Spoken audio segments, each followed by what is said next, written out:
Are we live? Yeah, we're live. What's going on? It's your boy JP. We're here with the DC Cup 2026. This is our deck.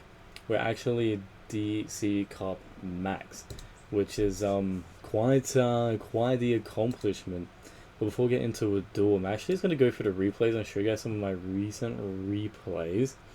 Now I don't know where the best ones begin. Oh, it seems like I've been getting one too many replays that I probably shouldn't be saving. Oh wow. When is my oldest replay? 2025. Oops. I've been saving way too many. Anyway, let's go into these and give them a little sauce. Alright. Because I just want to see what I've been up to.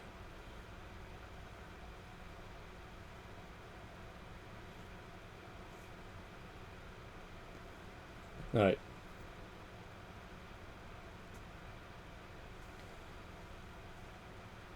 So I believe this is like rank 18, around that area of a DC Cup.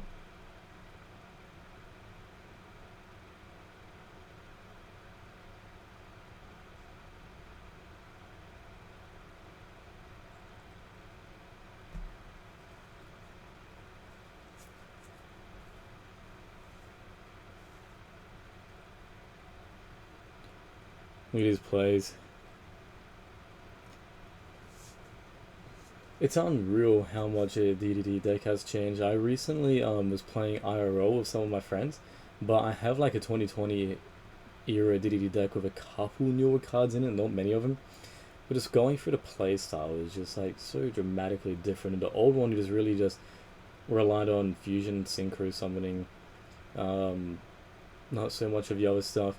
But this one here, like just a bit of everything, you're just spamming out a lot of one card combos. Previously, it was just kind of go into double Genghis, High King Caesar, Gilgamesh, and that was a game plan. But this is so versatile now. If one route doesn't work, there's so many ways to bring yourself back, especially if you play with a lot of extenders like I do.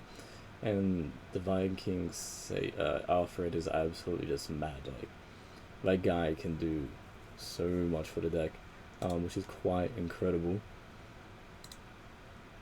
You get Genghis. I just love the way like these cards interact and special summon themselves back, bringing out monsters from every single summoning mechanic. Look at that. Wave King Caesar hits the field. So no special summons for you. Going to Clovis first so I can set up for Arc Crisis in the second turn of mine, third turn of the game. Siegfried comes out. There we go, Bias Typhon. That's an extender I play that I don't really find many others using. Going to High King Genghis. Pendulum summoning. What do I bring out? I'm going to assume a couple level 4. Oh no. Yeah, here we go. We're using this to get the headhunt. Oh, we're not getting headhunt. Interesting. Okay, Brian, we're getting, so they can't target my monsters with card effects. What I'm going to do now, I believe I'm going to just go into Wave King Caesar, the mini Caesar. Yep. And then I'm going up into Markinex. So unfortunately I do not have the headhunt, but I do have the queen in the extra deck for follow-up. So yeah, Engraver, now not happening, and negate. And then I'm specifically choosing to send Lance, so I can keep these other cards in graveyard for the quadruple D. Yeah, I remember this game, the sarcophagus game. I just said no to basically everything. No, that's not happening, bro. Stopping that one. And then the second one, which I negated. And I remember flipping this because at this point I wanted an extra material for my Markinex, so I didn't have to give him back one of his monsters from grave. At this point of the game, I'm not gonna lie, I was a little bit concerned. I'm like, what's going on? Sending my monsters away, which wasn't ideal. Destroying my cards. Again, not ideal. Use this fella to destroy. Now, I will say I made a little bit of a misplay in this section right here. I kind of forgot about the effects where if a card goes to grave, because I was thinking it's a graveyard effect. So then they all get some little triggers, which worried me a little bit, but at the end of the day, I still had a lot of negations on board.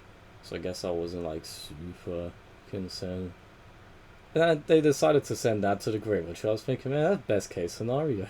Like, that's so irrelevant. And the fact that the attack gain in the previous turn, he couldn't run over my other monsters, was extremely convenient.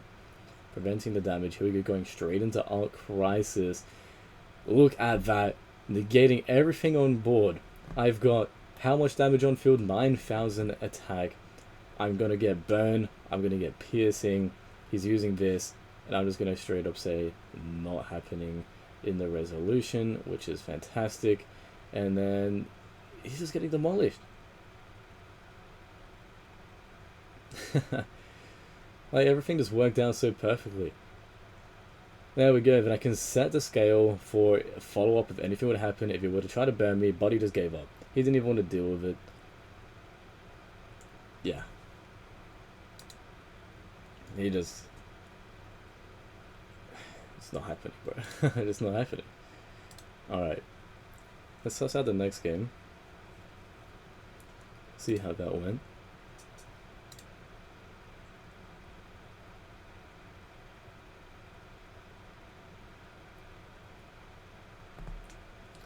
Alright, so this hand was a little bit of a bricked hand. But it also kind of worked out. Okay, now that's another annoying deck that I just didn't really enjoy going against. I got so sick of going against decks that just did so much on my own turn, which I guess is a common complaint about the game right now, but I was just like, man, I just want to use my cards, I don't care about what you're doing. Bringing out such a field.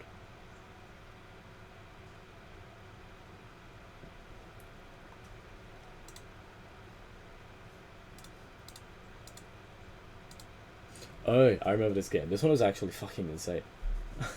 Like, this one, I thought I was going to lose. And you'll see why. But I ended up making a comeback.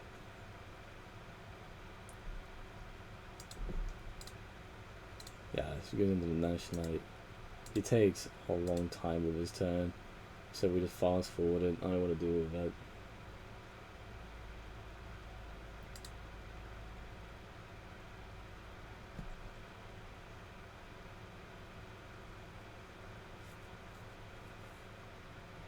Oh, this isn't the game I was actually thinking it was. Never mind. I guess I didn't save the replay of that other one. Alright, here we go. So negates my Soul Slime, which I was originally just using as a bait because I didn't want him to negate my other cards. It was also a shame because then I can't fusion summon into High King, which would have prevented a spell trap. And I was using this as a second bait because I basically already had everything I needed. So if he was going to negate something from a hand, I'd rather him do this. And I definitely did not want him to destroy my normal / special summons. So I actually wanted to summon Soul Slime, Griffin, go into Gilgamesh and come to it. But then at this point it seems like I was making some sort of progress. It's funny, a lot of people really freak out and go against DDDs. It's quite entertaining. Him getting rid of the Rage was actually like such a lucky hit because the other cards are quite relevant to my game plan. And then unfortunately he does hit Griffin, but we decide to work around it anyway, obviously going to Gilgamesh. But instead of going into the standard plays that you tend to do, we decide to do something a little bit different.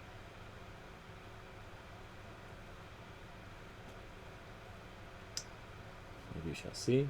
So we actually go into a scale 0 to 10, which brings out many monsters, and Ragnarok brings back Rage from Grave, which we can utilize.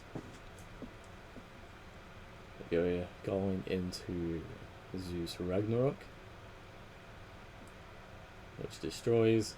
which triggers, which we use to destroy that fella, so don't have to deal with him in the future. We also use that just to banish, but it's kind of just trying to path our way out to be able to board break. And I remember I was using Rage to prevent him from using card effects from hand, because going against K9, I just didn't want to deal with that. And now, after this resolves, he can no longer use cards from their hand, which is really good for me. There we go. And then we went into this fella just to be a bit of a beat stick, and then so we can have an Xyz on field. I mean, this is a little bit annoying.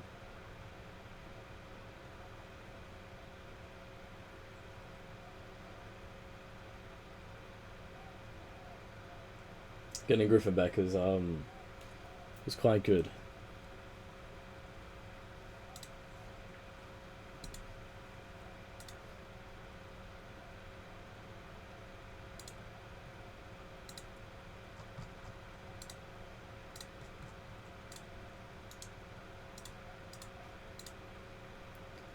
There we go. We'll just fast forward his turn because we don't really care about what he does. We just care about what I do.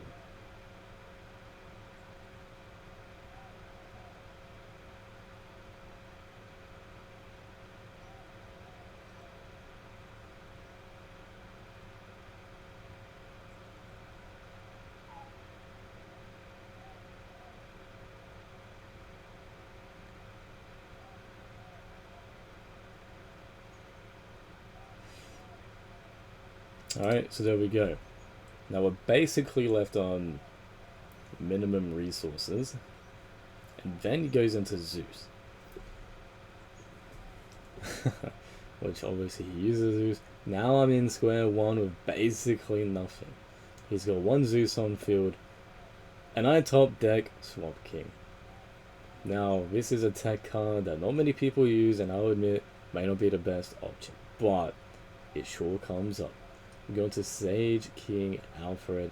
Fantastic. Reset our link monsters, which is so relevant. And going into Genghis. And then we can bring back Griffin, which triggers Genghis. And then we can bring up extra fodder. There we go. Let's fast forward a little bit.